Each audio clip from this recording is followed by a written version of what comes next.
Jangan lupa subscribe di YouTube channel Metro TV News dan juga nyalakan notifikasinya.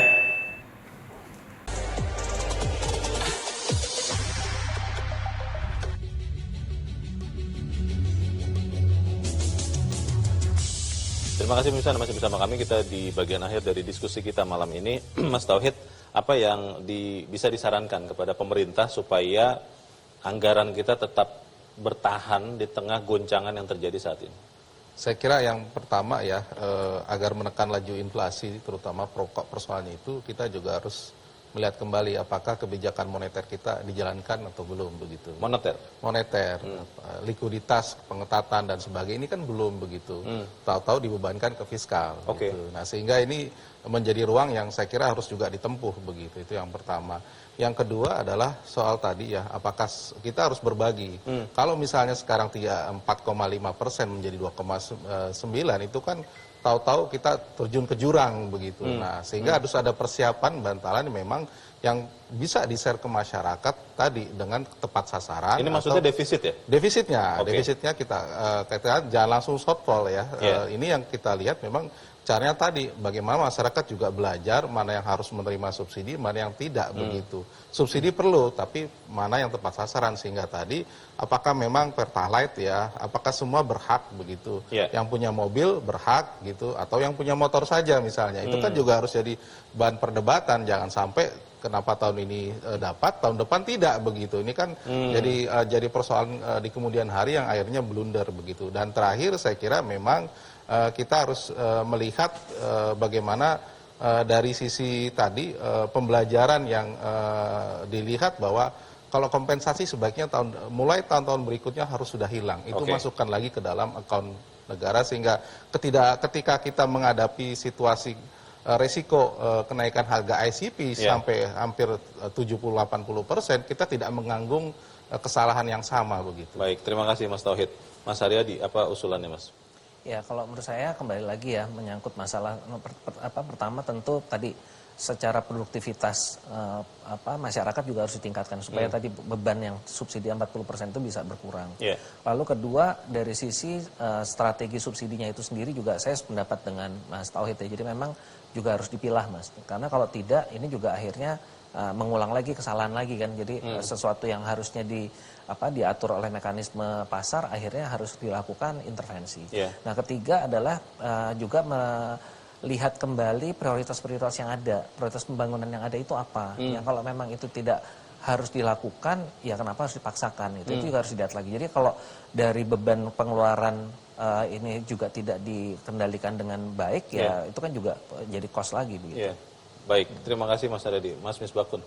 Gini, sebenarnya menghadapi resiko ketidakpastian ekonomi yang disebabkan oleh kondisi global yang merembet ke perekonomian domestik, pemerintah sebenarnya mengantisipasi juga dengan apa? Melakukan automatic adjustment belanja.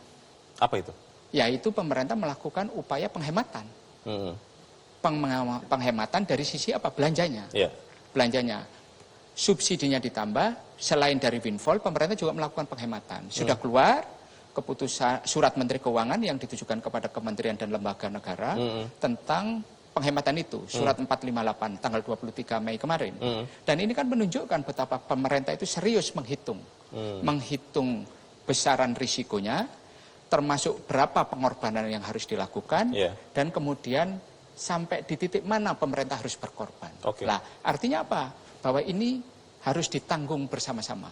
Oleh siapa? Ya, baik dari sisi windfall dihitung, penghematan dilakukan, tapi masyarakat menikmati. Saya yakin bansos tetap berjalan, subsidi ini juga jalan. Saya yakin semuanya akan bisa memberikan daya tahan, resiliensi yang kuat terhadap pemulihan ekonomi kita, supaya dampak-dampak pertumbuhan ini juga dirasakan sebagai pengungkit. Baik, terima kasih Mas Misbakun. Pak Iskandar, banyak sekali sumbang saran kita dan ini tentunya untuk kebaikan kita bersama. Bagaimana Pak Iskandar? Pada prinsipnya kalau prioritas itu tentunya pemerintah sepakat ya. Maka itu kenapa pemerintah memotong anggaran KL. Jadi Menteri Keuangan itu sudah menyurati masing KL itu sudah dianggarkan 24,5 triliun pemotongan anggaran KL. Termasuk anggaran saya ya. Untuk tahun ini ya? Untuk tahun ini. Termasuk anggaran Pak Iskandar? Termasuk anggaran saya tuh.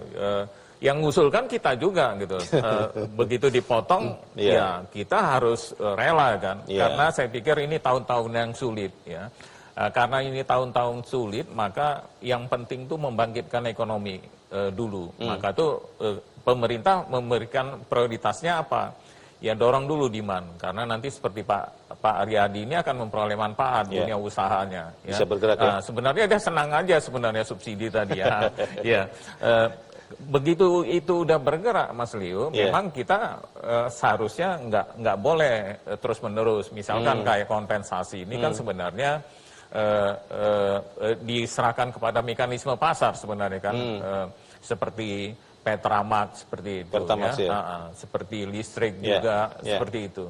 Ini dalam kondisi masih sulit ekonomi kita butuh pijakan yang kuat dulu. Sesudah pijakan yang kuat kita melompat, baru nanti bertahap kita lepaskan. Tapi kalau bentuk subsidinya sendiri Pak Iskandar, apakah memang akan tetap dibiarkan? Bisa jadi subsidinya tidak tepat sasaran. Pertalite tadi Mas Tauhid mengatakan jangan-jangan sebagian dari kita pakai juga walaupun mampu. Apakah tidak lebih baik kemudian lebih banyak dibuat tertutup Pak bentuk subsidinya supaya benar-benar tepat sasaran yang Mas Haryadi tadi katakan 40% orang Indonesia yang harus terima subsidi memang menerimanya. Tidak ada pemikiran ke arah situ Pak? Kalau kita subsidi tertutup itu harus kuat pengawasannya.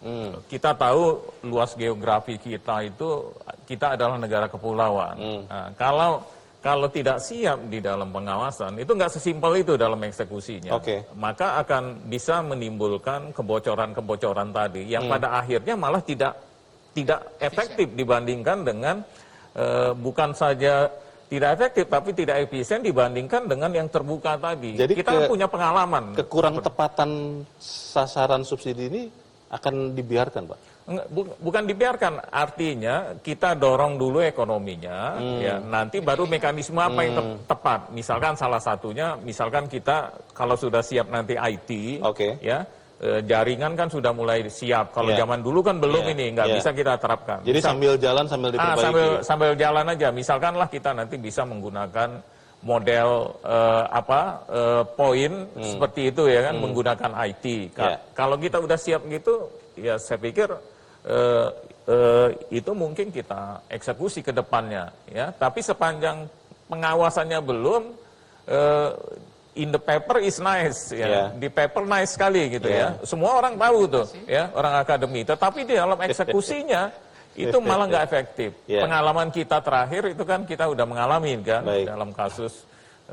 Baik, Pak Iskandar singkat saja sedikit di tengah jalan kalau nanti ada dinamika yang lain Pak, yang membuat lonjakan harga lagi. Semoga tidak terjadi, tapi terjadi lagi lonjakan harga. Apakah subsidi ini juga akan ditambah lagi? Setidaknya pemerintah sudah mulai menyiapi bantalan akibat guncangan berikutnya. Terbukti Mas Leo, anggaran kita aja tadi saya kemukakan udah dipotong 24,5. Itu antisipasi kalau seandainya itu untuk ada lonjakan lagi di depan. Nah, kalau tidak ada tuh nanti dikembalikan ke kita itu, kita belanjakan. Itu adalah untuk antisipasi yang hal-hal dalam hal nanti terjadi pemburukan di dalam ekonomi global yang berdampak terhadap ekonomi kita. Pemerintah udah mengantisipasi itu dengan memotong anggaran tadi. Baik.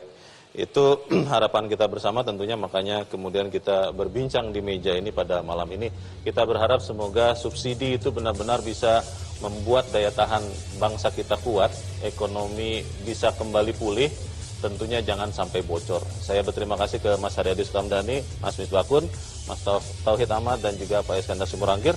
Dan pemirsa, demikianlah Economic Challenges untuk malam ini. Saya Leonard Samosir, berterima kasih Anda sudah menyaksikan. Selamat malam, sampai jumpa.